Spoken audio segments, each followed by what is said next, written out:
if you guys have not seen my last video, I got beat up for asking my crush out, and as you can see, the swelling is getting worse. Now, before you sit there and laugh at me for saying, oh, you got beat up by a girl, in my defense, it was her boyfriend who beat me up.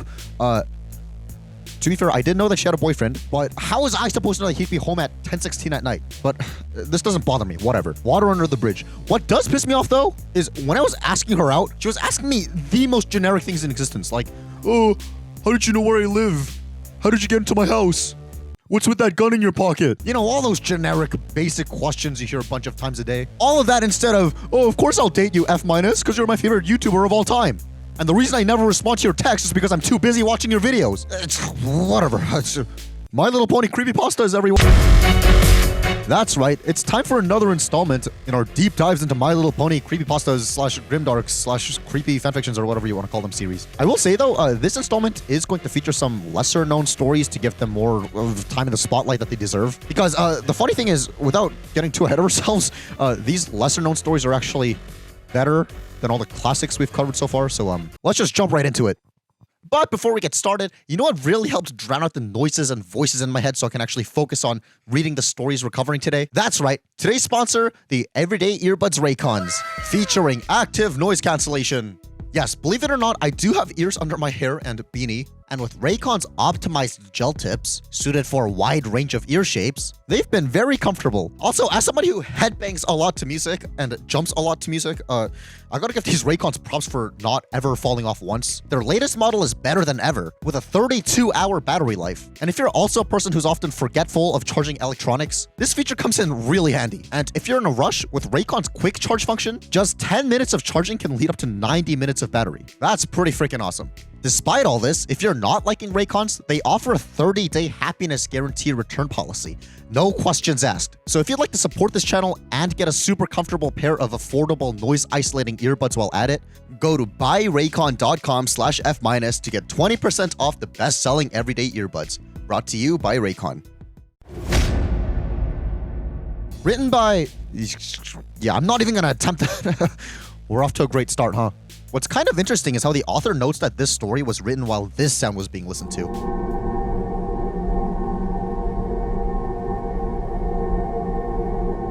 And is the atmosphere intended for the story. So that's kind of neat. Also, it's kind of interesting how fanfiction has a 1,000-word minimum when submitting a story, but this story has 990 words, with the author noting that fanfic's minimum is 1,000 words. My writing group's maximum is 1,000 words.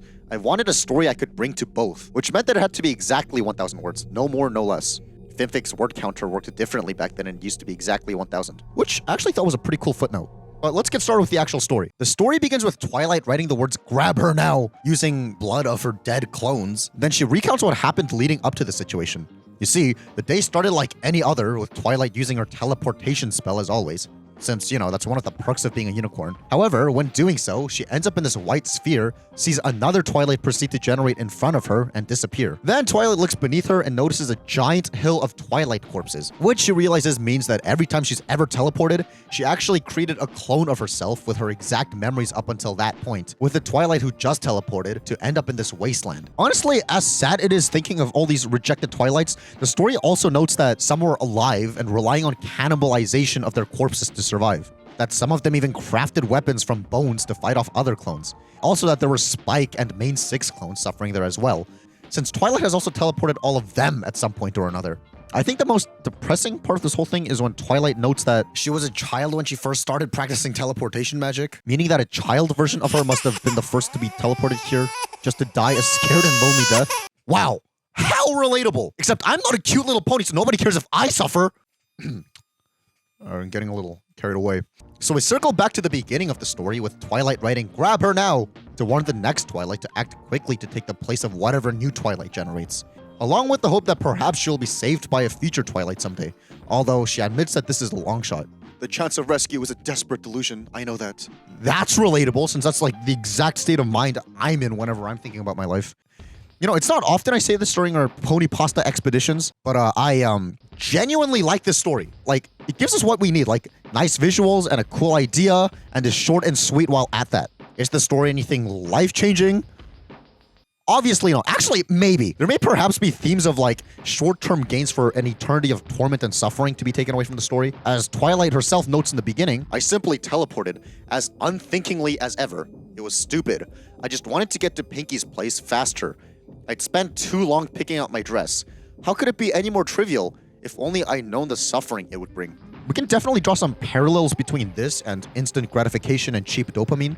And even though cheap dopamine and instant gratification is convenient and temporarily distracts us from like life itself or something along those lines, it doesn't actually address what we're putting off. It only distracts it and sets it up for future problems. As in, Twilight used to see teleportation as a convenient tool, so she used it whenever she was in a rush or too lazy to walk. However, using this cheap technique only screws herself, or other versions of herself, over. And she'll continue to do so until she faces her problem of why she needs teleportation in the first place head on, such as laziness or always being in a rush. Now, I doubt this was the actual point that the author had in mind while writing this, judging by how, like, teleportation isn't inherently a bad thing at all. Perhaps instead of, like, teleportation, Twilight was using a spell that's much more selfish in nature. This would have been the intended message. However, being alone or rotting away in my room gives me a lot of time and space to, you know, see these kinds of connections nevertheless. It's also kind of sad how, while the story didn't say a whole lot of other unicorns having mastered teleportation, considering how, even if not strong in numbers, there still are other unicorns who teleport, and have been throughout the entire history of the spell existing, surely there's like billions of suffering reject ponies out there. Especially when you factor in other ponies that can teleport here too. That's depressing. But at least based on that last piece of information, there's technically still hope, since I'm sure this also applies to items, such as food. Though, too bad Twilight won't know to teleport heaps of edible food objects over and over and over again. You know, instead of writing grab her now, she should have written teleport a whole bunch of food here immediately. But oh well, hindsight is 2020. Now, I'm not sure what it is about this story in particular, but as the upload on FimFiction shows, there's a whole fan universe based around this one story. You know, as much as I questioned how Rocket to Insanity has fan sequels, even though Rocket to Insanity itself is a fan sequel to Cupcakes, which is another fan fiction, at least in that context, there is the answer that Cupcakes is the most popular and well-known My Little Pony creepypasta thing, and it's been here since like the beginning of the fandom. But I can't really fathom how this one little humble story of just 1,000 words from days far past the golden age of bronies has all this. Not that I'm complaining at all, since, like I said, the concept behind the story is awesome, and I can definitely see why people would want to throw their own hat into the ring in terms of how they'd expand on this concept. You know, I tried to scour the comment section to see if I can find any answers about this, and somebody commented 182, obviously referencing Blink 182, which I guess you can say I'm a fan of, but the author responded to that comment with, "I have no idea what these random numbers mean."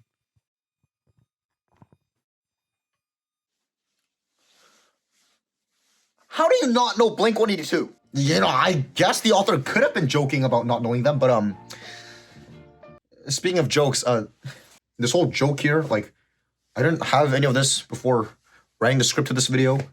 The sad part is Blink 182. I probably spent somewhere close to like $182 on this one joke. You're gonna forget about after watching this video, so subscribe! Written by Flint-Lock in 2017, Somno Captis, we'll come back to the title later, stuck out to me because, I mean, look at this art. This looks like an awesome concept for a story, especially when body horror hasn't really been a topic we've touched upon yet.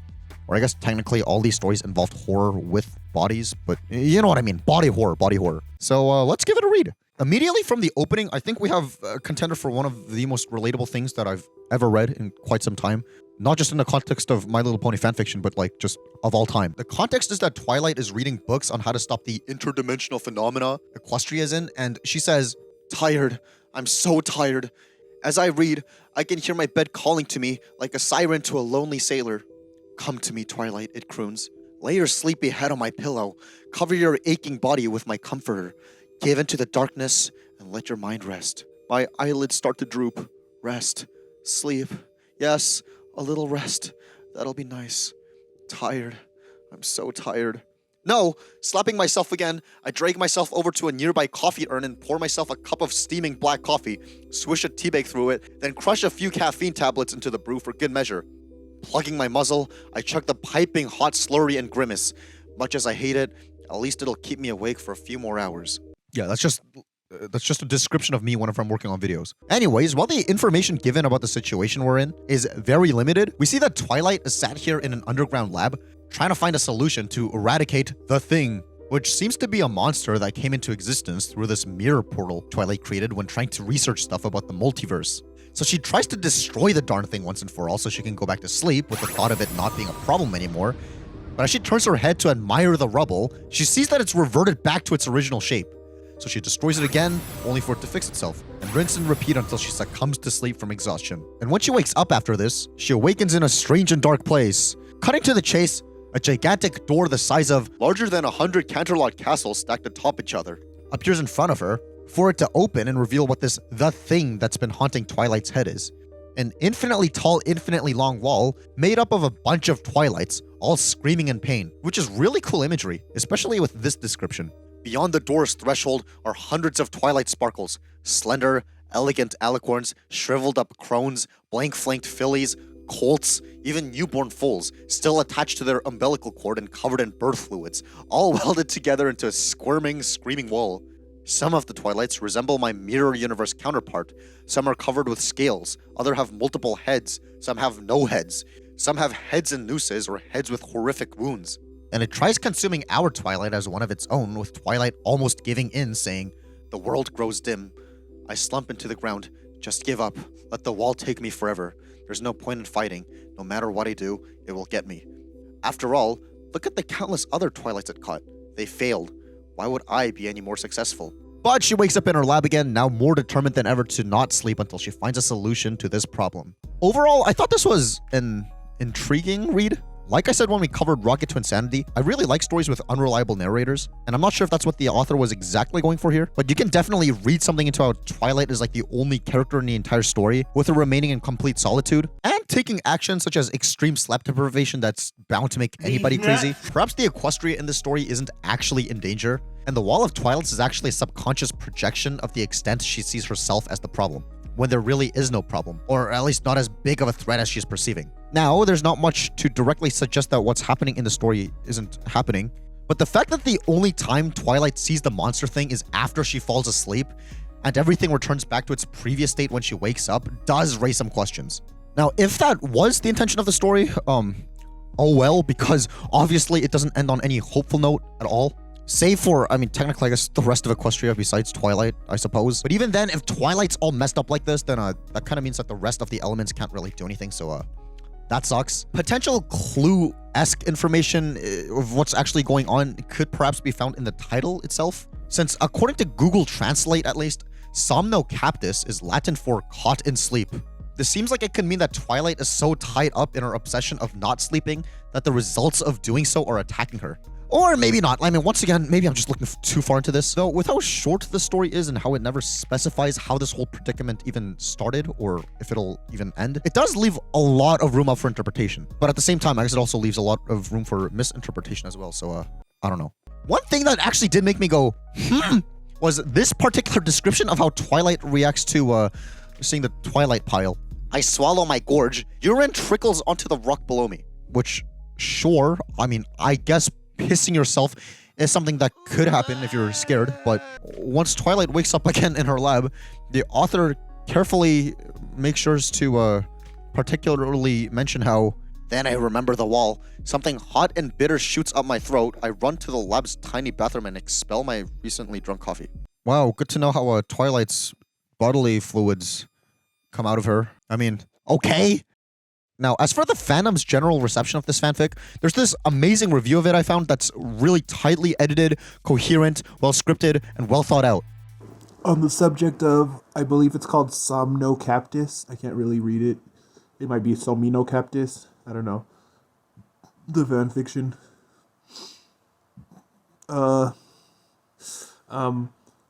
So like, what was it called? And then,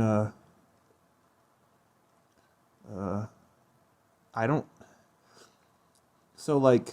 Yup, I agree. Aside from that, judging by how the official upload of the story on Filmfiction has 6.7k views, while the reading by Scribbler Productions has 112k, I'm assuming most people who know this story likely know it from the reading. But I bring all this up to mention this one comment. "I looked it up. Somno Captis apparently is a Latin thing that translates to sleep capture, and that's what this creature, this amalgamation, does to others. It captures them in their sleep and never lets go." I'm not actually sure about this. Obviously, somno means sleep, since that's where we get the word insomnia from, which, we all know. Captis, according to Google Translate, is like the same word as captivate or capture. But the weird thing is, any attempt to actually find out what Captis meant only would yield results for Capitis instead of Captis. Still, the previous idea that I brought up about the translation plus what this comment is trying to say seems to roughly be the same thing, but the conclusions drawn from it are obviously very different. So I actually tried to look up where this information this commenter left even came from, since I assumed, judging by how it's a Latin phrase, it should be well documented, just like all the other Latin phrases that you and I use on a daily basis. So why is that when you look up this phrase, literally the only thing that comes up is the story? And setting date parameters to look for instances of the term somno captis that predate the story yield jack shit and all. So in conclusion, I genuinely have no idea what this commenter is talking about. But that does lead me to think that just because of how ambiguous everything is, it wouldn't have hurt to give the story like a short second chapter or like an epilogue of some sort that shows us what the aftermath of this whole entire situation is.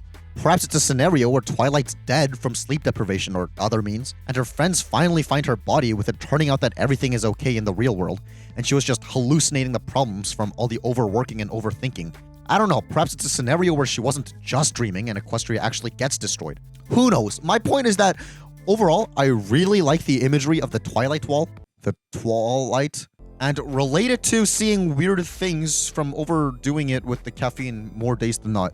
But still, not being able to get over how ambiguous and uncertain everything in the story is, and whether this was a deliberate choice by the author, or if this is just an objectively lacking part of the story, I decided to check out his other works. And due to this story having a cutie patootie as its cover, I decided to check it out, and it does also kind of have a similar pitfall. But man, is the journey that the story takes you one of the most depressing things I've ever read. And I'd heavily encourage y'all to all give it a read. Like, it's a very short and easy read, and I totally go over it in this video, but this video is already getting long enough as it is, and I guess I don't really have much of a choice now, do I? Like I just said, this story fell to my lap from the exact process I just mentioned. Though I also thought it'd be nice to go over an Equestria Girls grimdark for once on this expedition. I guess technically the last Something Sweet to Bite was Equestria Girls, but that was a sequel to what was originally a pony series, so that doesn't count. Then again, I guess Equestria Girls itself is also a sequel to what was originally a pony series, but whatever. This story is written in the format of each chapter being Sunset's journal entries that she writes to communicate with Pony Twilight. In the first entry, Sunset mentions that it's been a week since they last texted each other, which she chalks up to Twilight just being busy due to now being an alicorn princess with princess duties. The next entry recounts how the girls were hanging out, with Sunset getting a really painful headache and Rainbow Dash disappearing after she recovers. Scarily, none of her friends claim to know who Rainbow Dash is, with her not even showing up to their usual hangout spot the next day at school. All of which Sunset assumes is a prank they're pulling on her. But when class attendant skips over Rainbow Dash, she grows concerned. And when she asks the secretary to ask if the school has a student named Rainbow Dash, she says no, which seems to be cause for concern. I do want to interject here and say that the story mentions that the secretary is a certain Miss Raven, which I'm assuming is supposed to be Raven Inkwell, who does not appear in Equestria Girls, but putting her in this position is genius, especially when she works for Princess Celestia as a pony. It only makes sense for her to have a similar position to Principal Celestia in the human world. I don't know if the author thought of this on his own or if he saw this somewhere else and decided to incorporate it into his own story, but that's like pretty cool regardless. So, good job. Anyways, Sunset notes that when school got out, I raced back to the apartment and checked the internet, her YouTube channel, her MyStable account, even her dofic.com profile. They were all gone, not deleted or deactivated. Gone. I couldn't even find them in my search history. I really like the implication that Daring Do is like the Equestria Girls world's equivalent of My Little Pony. Because, dofic is similar to femfiction. But I know this is a needless detail to get caught up about, but we've got to squeeze in all these cuter-ish observations before things get really off the rails. So the journey entries go on to detail how, one by one, her friends all disappear from existence and history. And not only do her friends and classmates disappear, so does her school pretty much. Let me tell you how my day went, Twi. When I pulled into the school's parking lot, it didn't take me long to find an empty space. Half of them were empty. I met up with my 3 remaining friends, then walked to our respective homerooms. Mr. Doodle wasn't there. Instead, we got some guy I'd never seen before. The school was a lot dumpier than I remember. The ceilings are seriously water-stained. The lockers are showing signs of rust. The floor is scuffed and stained. A lot of windows are either cracked or boarded up. I asked Principal Celestia why the school was in such a bad shape. She just sighed and said that it'd been like this when she took over. that she tried to fix it up a little. She rambled on about how she'd lost track of how many times she begged the city for additional funding, and how every time they'd claim that the city simply don't have the money. Then, when she thought I wasn't looking, she'd take a drink of something out of a hip flask. I guess that's what happens when your city's tax base is slowly being wiped from existence. Well, that's f***ing depressing! I know this is actually a psyop from the IRS to try emotionally manipulating the reader into paying his or her taxes, and it almost worked on me. Almost. But I'm not an idiot, so I'm not falling for it. But what else is depressing is how Sunset starts turning against Twilight for not responding to her texts, and even accuses her of being responsible for what's happening, perhaps as a punishment for her past deeds. That's an understandable line of reasoning, but it's so sad. Also, this part. Where are you, Twi? I've talked to my remaining friends. They definitely remember you. Remember how you reunited the Three Musketeers. They tell me how the four of us helped stop the Dazzlings. Oh, and this part when the school itself disappears. I dropped my knees and stared for a while. Beyond tears, beyond grief, that school had been everything to me. Prison, home, kingdom, universe. Now it's gone. Especially because Canterlot High is literally all Sunset's ever known in the human world. It's basically her home, since it's the first thing she saw when she first went from the pony world to the human world. This made me realize that even though I can't really say that any of the stories we've ever covered in this series has ever made me feel scared, this one definitely takes the cake for making me feel the saddest. What the heck? Anyways, this all escalates to Sunset being all alone. I'm walking the empty streets alone. The city's in ruins, streets cracked to pieces, weeds sprouting everywhere, buildings are boarded up, some are starting to fall apart, cars have turned to solid rust. What's really creepy is the silence. No planes flying overhead, no rumble of cars, can't even hear any birds. Only sound is fainting buzzing from the remaining streetlights. Need to leave. We'll hitchhike to nearby town. All gone. It's all gone. City's gone. All of them. No animals. Nothing. Just me now. Can feel it. Right behind me. Always looking. I brought it here. Was careless. Jumping from world to world. Got its attention. Brought it here. Not long before it gets me too. Takes me to that heavy choking place. Won't let it. Now she knows how it feels to live a day in my shoes. Anyways, the final chapter of the story is a response from Twilight, where she writes, Sunset, I sincerely apologize for the lack of responses lately. We just had a massive solar flare, one of the largest on record. The resulting magical surge dumped roughly 50,000 thoms worth of magical energy into the atmosphere, disrupting the link between our respective worlds. I haven't been able to send or receive anything from your world until a few hours ago. Anyways, how are you doing? What happened during our little communications blackout? Sunset, are you there? Sunset? Sunset? That means that none of those cries for help or any of the explanations Sunset sent to Twilight have gotten to Twilight at all, which is depressing. Like Somno Captis, the story, yeah, it does go through the whole ambiguity factor. And while it's nice to leave some room for interpretation to the reader, especially when the big bad is something along the lines of an abstract horror/event rather than a villain, I really gotta wonder if the author was actually using that as an excuse to not fully flesh out all these causes of disasters. Especially because at this grandiose scale, where the whole world is literally being like eaten bit by bit, it would have admittedly been pretty freaking difficult to write a super satisfying payoff or explanation to it. Because whatever's causing whatever happened to Sunset is obviously so large in scale, it would literally just be easier to leave it ambiguous and let the reader or whatever fill in the gaps on their own, rather than to write a specific conclusion to it. In this story in particular, the implication seems to be that the solar flare that Twilight mentioned had something to do with it, perhaps with the solar flare not actually being a solar flare but something otherworldly. At least this story did have more dots you can connect. As in, Sunset likely remembered people and things nobody else remembers due to her memory necklace thing. And I don't know if I even mentioned this during the recap, but her head started hurting more and more each time more and more things got erased. And that was probably because the necklace was clocking in overtime, trying to get her to retain more and more information over time. There was also this whole subplot-ish thing with Sunset having dreams that I really can't make heads or tails of. But there's that, if it ties into anything. Once again, the journey was really emotionally captivating, or at least I assume it was. I haven't really been touched with my emotions for a while. But I will say that the journey of the story itself was very captivating, to the point where it actually kind of doesn't matter what the cause of all of it was. It was just a good read overall on its own. Though, even though story-wise this is one of the better ones we've read, there's this whole implication that Sunset in the story has romantic feelings for Fluttershy. Now, I don't know if the story's trying to say Sunset always had a crush on Fluttershy, or if it's something that came out of desperation since she was the last friend that remained existing. And sometimes when you're in rough situations like that, you know, emotions get like crossed and stuff. Or if that's also up for interpretation. But we're gonna have to knock this story down by a couple thousand notches, since Sunset's romantic interest was towards Fluttershy rather than something along the lines of me. I will say though, as a personal note, I'm not just saying this to be like scary or spooky or whatever, and no, this actually isn't a bit, I promise. But a few hours after reading the story, I also got a really bad headache, as described in the story, since as a result of not sleeping, my body kind of gave up. I have no idea why. It was actually kind of weird. I was basically in bed the whole day, and I'd be asleep, but I'd periodically wake up, finding it difficult to like move around. I think I had like sleep paralysis, and I'd eventually like drift back asleep, and that happened like multiple times, and you know, just have that repeat ad nauseum.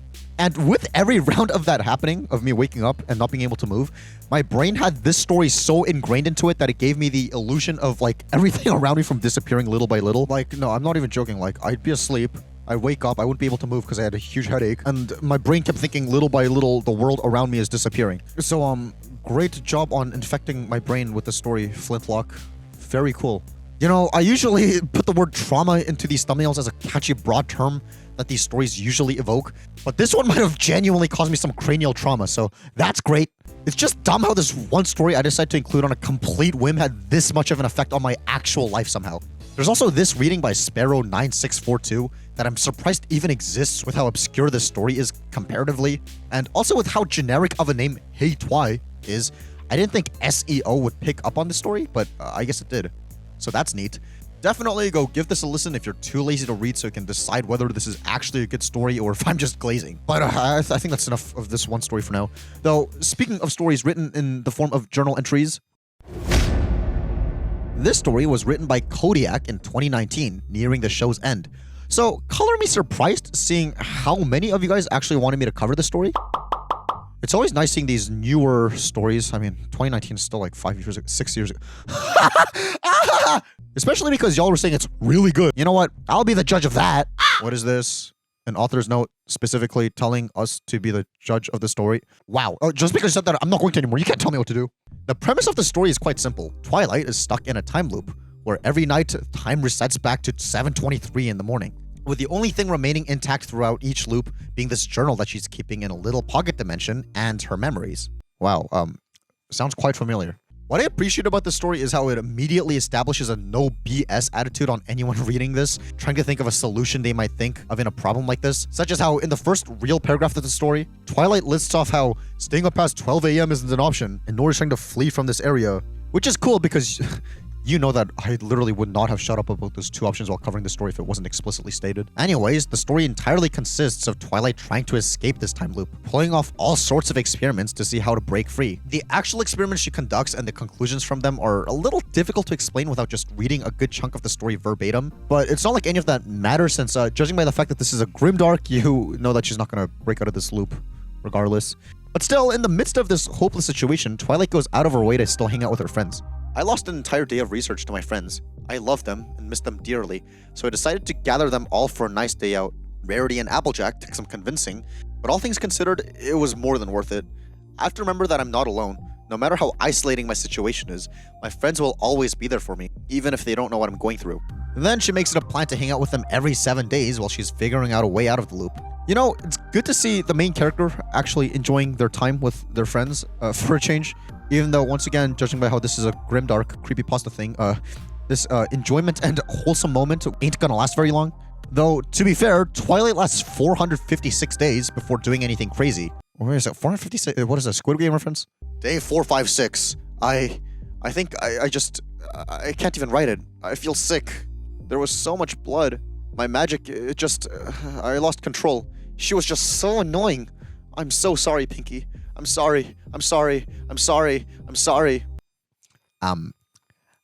I would have personally gone for Fluttershy and I wouldn't have been sorry, but you're free to make your own decisions, Twilight. Needless to say, Twilight keeps crashing out, and the further she stays in this time loop, the more subconsciously violent she gets. She also says, Day 572. I wish I could just stop waking up, which would, normally be relatable, but it isn't when you see that she's taken the whole 572 days to start feeling this way, when it usually takes me about 2 seconds into the day to start feeling that way. Anyways, the story does not end on a hopeful note, but instead concludes with Twilight becoming an hero in order to escape the loop, just for it to not work. So she attempts to do it again, just for it to not work. And the story ends with the implication that she'll go on and repeat this process forever. Overall, I thought the story had an interesting format. It's obviously very similar to Hey Twi, or I mean, I guess technically the other way around since this story came first. Also, coincidentally, this story also happens to suffer, okay, maybe not suffer per se, but undergo the whole ambiguity factor. We don't know what started this whole like debacle and why Twilight's the only one affected by it. Or maybe she's not the only one affected by it. Maybe everyone's going through this in their own timeline. Also, if she falls asleep when the moon reaches a particular point, can we ask someone who, you know, controls the moon to like not do that for a night and just see what happens? I doubt that would have done anything, but like, you know, it could have been worth a shot. Or like, why doesn't she just go to Discord for help? Surely this man exists outside of normal time and space, right? Like, he has his own dimension where nothing makes sense. Though, to be fair, most of the problems in all of these grimdark stories could likely be solved if they just consulted Discord for help. That's why I'm glad that Hey Twi at least takes place in Equestria Girls, so you can't have the Discord cop out. But that aside, me likey. Like I said time and time again on this channel, I like seeing characters get pushed past their breaking point just so we can see what happens. And yeah, as a character who's always as stressed as Twilight Sparkle, it wouldn't be too out of expectations that she'd pull off something like this. Especially when, as far as we know and as far as she's concerned, there won't technically be any repercussions of her actions, aside from the guilt and mental anguish that she has to live with, but still. It's nice to actually see the character's descent into madness in such a slow burn form, where genuine optimism and hope get crushed and transformed into psychotic tendencies throughout the course of the story, rather than us just being thrown into an alternate universe where the character's already a homicidal maniac. Now, there's always time and room for both. I'm not saying one's like objectively better than the other. But if we're going strictly on the basis of wanting me as a reader to actually care and actually be invested in your story, the way this story did it is much better than Cupcakes, obviously. Then again, that's not a high bar by any stretch of the imagination, so whatever. Yes, I can see why you guys recommended me this one so much, so thank you! This story, unlike literally everything else we've covered so far, is actually a crossover with a different franchise. If you know, you know, but if you don't, we'll get back to this. Though, like most stories we've covered so far, this is also in entry forms, but this time in the form of Twilight's letters to Princess Celestia. Here she writes about how she wants to update her on the going-ons of Ponyville, such as boring shit like the Cake Twins turning a year old, and relatable shit like Rarity being up for 4 days straight for some reason, and also plot-relevant shit, like this new box that randomly arrived in town out of nowhere that nobody saw it arrive or know what it's for. To make matters weirder, Twilight notes that an attempt to use a viewing spell didn't work on the box, implying that there's some special enchantment on the box that was cast by whoever or whatever is responsible for the box, which is ominous and all, but I sure do hope that this viewing spell isn't just being freely taught to every unicorn who wants to know about it, because like I can see some perverted stuff being accomplished with such a thing. Anyways, they soon figure out that the box contains a machine that tells you how you're going to meet your doom. Such as when some random pony puts a coin and stuck her hoof in a hole, the machine drew some blood from her and printed out a piece of paper that said Ursa Major. And the next day, Ponyville suffered an attack from one, with this pony being found dead in the rubble. As Twilight notes, "I've never seen a dead pony before, princess, at least not one who perished violently." Now, I don't know about any dead ponies either, but you might soon see 1 or 2 dead humans if she doesn't start reciprocating the effort and energy I'm putting into our DMs. With this, ponies start wrestling with the implications and power of this machine. Like, is this machine actually capable of telling you how you're going to meet your demise? Or does it actually cause the mishap? Or is it actually helpful in that it tells you problems that are going to happen that you should look out for? I genuinely thought this was a cool thought experiment, since this is laying out the reasons this machine could potentially be good or bad. It's very open-ended and gives you something to actually think about rather than shoving gore imagery in your face. After more ponies test this thing out, and one more death happens with the machine predicting it, they lock up this machine in a jail cell, but it comes back out the next day in its original place on its own. On top of that, every time Twilight destroys the machine, it magically comes back. Wow, where have we seen that before? Long story short, Princess Celestia and Twilight get the exact same answer when they test for the machine. So what did their piece of paper say? The story doesn't explicitly say, but this is where I have to talk about why I didn't go into what the story is a crossover with initially. So the story is a crossover with Machine of Death, a collection of short stories which Wikipedia describes its premise as All of the stories featured in Machine of Death center around a device, when provided with a blood sample, can identify the way a person will die. The machine relays this information by printing a short word or phrase, which serves as the title of each story, on a small card. The machine is never wrong, but often vague or cryptic. I really don't know how things ended up like this. I chose all these stories we're covering here arbitrarily from this giant list, or requests from you guys. I mean, aside from Hey Twi, rather than based on any format or theme or whatever. Yet pretty much all of these stories revolve around Twilight, and most of them are written in vignette formats. Strange. Oh, whatever. I'll just call this video like the Twilight edition of Creepypasta. We'll figure it out. We'll figure it out. But anyways, I think this might actually be one of the better ones we've covered so far. And that honestly seems to be a pattern with these stories that I arbitrarily picked for this installment of the series, as opposed to, you know, the 2 other videos where I picked the most infamous stories of the fandom. And I don't know what that's supposed to mean in terms of, like, public judgment and mass opinions, but there's that information if you want to take it and run with it.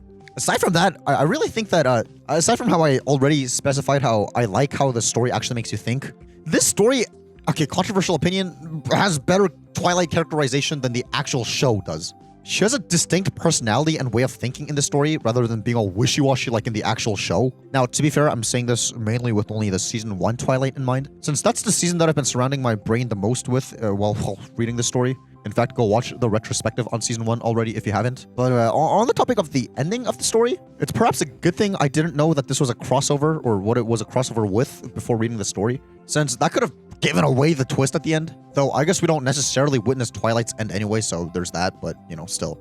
Because Celestia and Twilight are both alicorns and therefore immortal, I guess the implication is that there will be a point where they become so bored with life that eventually they'll commit an act of will. How f***ing relatable. Or at least that's what it seems like. But the story was actually published before Twilight becomes an alicorn in the show, meaning that her getting the same cause of death as Princess Celestia somehow lined up really neatly with canon. It's like this grimdark somehow predicted the fact that Twilight was going to become an alicorn as a complete shot in the dark. To be fair, alicorns in the show are apparently not actually immortal. I mean, apparently, even though the implication is that they live for like thousands of years at least. But in this universe's story, alicorns are canonically immortal, so there's that. It's actually kind of uncanny if you think about it. The story was published September 10th, 2012. Twilight became an alicorn in February 2013. Granted, there were leaks and rumors and accusations of Twilight becoming an alicorn before that, and this story could have technically pulled from that, but I'm not sure. This wouldn't be so weird if Twilight didn't specifically point out to Princess Celestia, because you're immortal, you thought you could confuse it and destroy it with logic.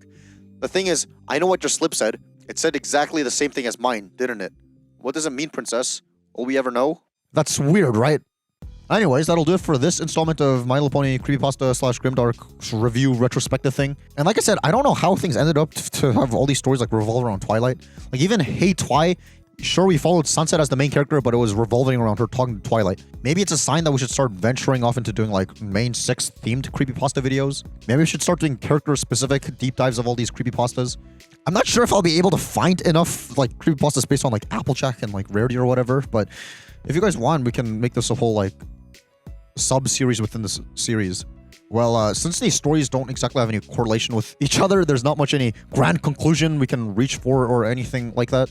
But I do now know that venturing off into these stories that aren't strictly the classics has proved itself to be quite rewarding, since we're finding some really neat stuff that really deserves more attention here. And as a ponytuber, I know this channel isn't gigantic by any means, but I do want to like take this opportunity to like shine these lesser known stories that are just sitting there on fanfiction. But on that note, feel free to comment any stories or suggestions that we should take a look at in the future. Or if there's any particular stories that we've covered already that you would like me to do an even deeper dive into. There's a cupcakes one that I'm baking up in the background. And I'm pretty sure the script is already like multiple hours long so far. So yeah, but whatever is up next after that is fair game for y'all to suggest to me. And as always, huge thanks to my patrons: Chungasoid, Coral Cascade, Jack Ryan, Jiho Nguyen, Kay, Libbylicious, Luna, Nyx, Pony for Coma, Tapeface YT, Taya, T, The Ice Cream is back, The Farter 29, Ultrasonic Rainboom, Velamy, and Verfirmed Mutt Joe. If you also want to support this channel and get a nice warm fuzzy feeling inside for doing so, feel free to check it out. And you get your name cemented in my video, so that's awesome. But until next time, this has been F- signing out.